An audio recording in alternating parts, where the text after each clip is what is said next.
اللہ الرحمن الرحیم۔ آج انشاءاللہ العزیز 4 قسم کے وضو کو بیان کیا جائے گا۔ نمبر 1، کچھ اعمال ایسے ہیں کہ جن کے لیے وضو کرنا فرض ہوتا ہے۔ نمبر 2، کچھ اعمال ایسے ہیں کہ جن کے لیے وضو کرنا واجب ہوتا ہے۔ نمبر 3، کچھ اعمال ایسے ہیں کہ جن کے لیے وضو کرنا سنت ہوتا ہے۔ نمبر 4، کچھ اعمال ایسے ہوتے ہیں کہ جن کے لیے وضو کرنا مستحب ہوتا ہے۔ وہ اعمال جن کے لیے وضو کرنا فرض ہوتا ہے: نماز، سجدہ تلاوت، نماز جنازہ اور قرآن پاک کو ہاتھ لگانے کے لیے وضو کرنا فرض ہے۔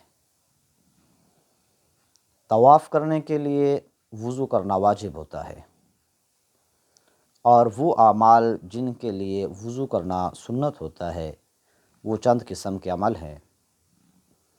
ایک آدمی جنبی ہے، احتلام کی صورت میں یا شادی شدہ ہے، بیوی کے ساتھ جماع کرنے کی وجہ سے جنبی ہوا ہے، تو جنابت کا غسل کرنے سے پہلے وضو کر لینا یہ سنت ہے۔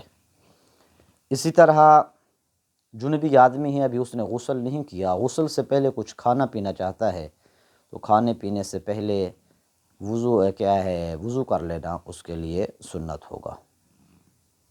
اذان اور اقامت کے لیے وضو کرنا یہ بھی سنت ہے، اور جمعہ اور عیدین کا خطبہ ادا کرنے کے لیے وضو کرنا سنت ہے۔ نبی پاک صلی اللہ علیہ وآلہ وسلم کے روضہ مبارک کی حاضری زیارت کے لیے وضو کرنا سنت ہے۔ اسی طرح وقوف عرفہ، صفا اور مروہ کے درمیان سعی کرنے کے لیے بھی وضو سنت ہے۔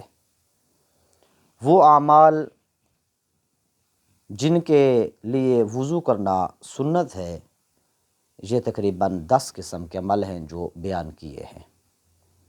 وہ اعمال جن کے لیے وضو کرنا مستحب ہے وہ تقریباً 25 قسم کے اعمال ہیں جن کے لیے وضو کرنا مستحب ہے۔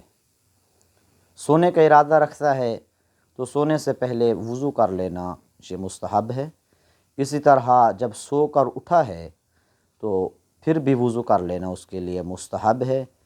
میت کو نہلانا چاہتا ہے تو اس سے پہلے وضو کر لینا مستحب ہے۔ اسی طرح میت کو اٹھانے کے لیے بھی وضو کرنا مستحب ہے۔ شادی شدہ ہے، بیوی کے ساتھ جماع کرنا چاہتا ہے تو جماع سے پہلے بھی وضو کر لینا مستحب ہے۔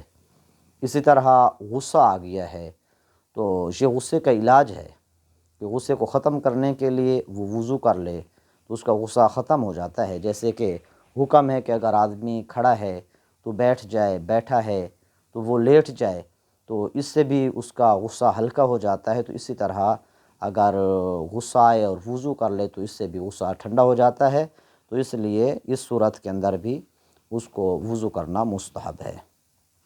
زبانی قرآن پاک پڑھنا چاہتا ہے، یعنی ہاتھ لگانے کے لیے وضو کرنا فرض ہے، لیکن اگر زبانی پڑھنا چاہتا ہے تو اس کے لیے وضو کر لینا مستحب ہے۔ اسی طرح علم دین اور حدیث پاک کا سبق پڑھانے اور پڑھنے کے لیے بھی وضو کر لینا مستحب ہے۔ جمعہ اور عیدین کے علاوہ بقیہ جو خطبے ہیں جیسے نکاح وغیرہ کا خطبہ، تو ان کے لیے وضو کر لینا مستحب ہے۔ اسی طرح دینی کتب کو چھونے کے لیے بھی وضو کر لینا مستحب ہے۔ اسی طرح اگر اس نے اپنی شرمگاہ کو چھو لیا ہے، ہاتھ لگا لیا ہے، تو بعد کے اندر وضو کر لینا مستحب ہے۔ اسی طرح اگر اس نے اپنی بغل میں خارش کی ہے اور بدبو ہے اس کی بغل میں، تو اس کے لیے بھی اس کو وضو کر لینا مستحب ہوگا۔ کسی کو گالی دے دی ہے بلا وجہ کسی مسلمان کو گالی دے دی ہے تو گالی دینے کے بعد بھی وضو کا حکم ہے۔ اسی طرح فحش کلامی، غلط کلامی کر دی ہے یا کافر کے ساتھ اس کا بدن لگ گیا ہے تو پھر بھی وضو کر لینا اس کے لیے مستحب ہوگا۔ زور سے ہنسا ہے، یعنی کہکہ لگا کر ہنسا ہے، یا لغو اشعار پڑھے ہیں، یا اونٹ کا گوشت کھا لیا ہے، تو ان 3 صورتوں کے اندر بھی وضو کر لینا اس کے لیے مستحب ہے۔ اسی طرح اگر غیر محرم عورت کے ساتھ اس کا بدن بے حائل مس ہو گیا تو اس صورت کے اندر بھی اس شخص کے لیے وضو کر لینا مستحب ہوگا۔ ایک آدمی نماز پڑھنا چاہتا ہے اور پہلے سے باوضو ہے، پھر دوبارہ وضو کر لینا بھی اس کے لیے مستحب ہے۔